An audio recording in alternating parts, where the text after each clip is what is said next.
Shalom, jemaat Tuhan yang dikasihi.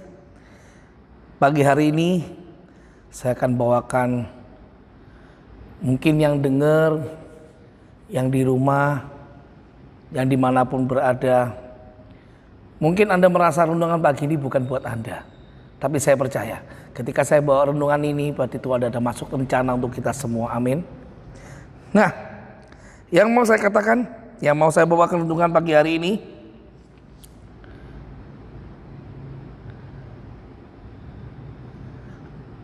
apakah jodoh saya itu beda agama? Oh, enggak. Apakah jodoh saya itu beda iman? Lebih tepatnya gitu. Kenapa saya katakan demikian? Kenapa saya katakan beda iman? Karena ketika sesuatu hal itu berbeda, maka itu tidak akan enak rasanya. Ada seorang pemuda yang dia itu menyukai seseorang pemudi. Si pemuda ini lulusan SMP. Nah, yang pemudi atau si nona ini lulusannya adalah S3. Nah, kalau Anda lihat di banyak film, terutama filmnya Indonesia ya, sinetron Indonesia, FTV, mungkin yang paling sering. Saya penyuka FTV karena ringan, lucu juga, tapi menggelitik bagi saya. Nah, si cowok dan si cewek ini saling suka. Ada pertentangan. Sama-sama orang Kristen. Saya katakan. Dan pada akhirnya apa yang terjadi? Mereka menikah. Ya udahlah. Tetapi dalam kehidupan rumah tangga mereka tidak berjalan lancar. Why? Kenapa? Karena pemikiran si cowok dengan si cewek ini beda ternyata. Beda. Bedanya di mana? Satu pemikirannya masih di levelnya SMP. Yang cewek levelnya itu sudah level master. Doktor. Nah, ketika menghadapi persoalan, si cewek dan si cowok ini beda reaksinya.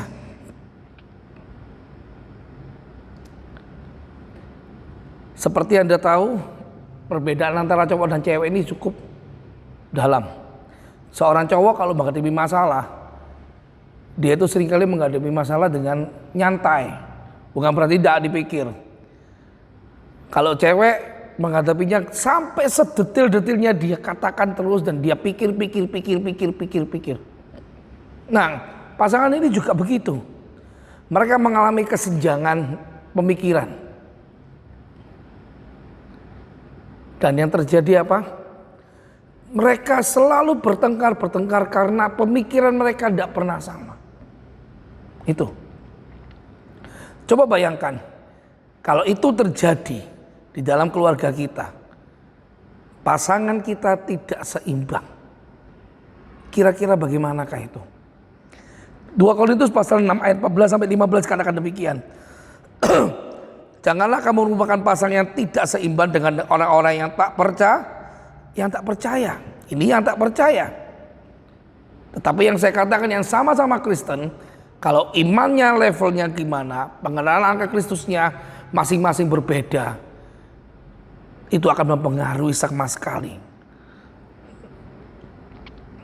Dikatakan demikian. Sebab persamaan apakah terdapat antara kebenaran dan kedurhakaan? Bagaimanakah terang dapat bersatu dengan gelap? Persamaan apakah yang terdapat antara Kristus dan Belial? Apakah bagian bersama-sama orang percaya dengan orang tak percaya? Tak percaya. Mungkin kata ayat ini lebih tepat dengan pasangan yang tidak seimbang antara di dalam keimanan mereka. Tapi kita lihat Amos pasal yang ketiga, ayat yang ketiga dikatakan Dikata demikian, berjalankah dua orang bersama-sama jika mereka belum berjanji? Bisa enggak seseorang yang punya iman itu berbeda level keimanan mereka? Kalau Anda punya pasangan, yang satu pasangan itu imannya pada Kristus sedemikian kuatnya, tapi yang satunya imannya itu cuma iman yang tidak terlalu berharap pada Tuhan. Bisakah ada mujizat tengah-tengah itu? Bisa, tapi sulit. Apa yang harus dilakukan? Kalau engkau berada di imanmu lebih kencang, lebih tinggi, engkau tahu itu, pengenalanmu akan Kristus lebih tinggi lagi. Mari bawa pasanganmu untuk mengenal Allah lebih dalam lagi. Amin. Jangan mau engkau itu mengenal Allah lebih dalam itu untuk dirimu sendiri. Mari ajak pasanganmu untuk mengenal Allah lebih dekat lagi, lebih dalam lagi. Sehingga apa yang terjadi? Alangkah indahnya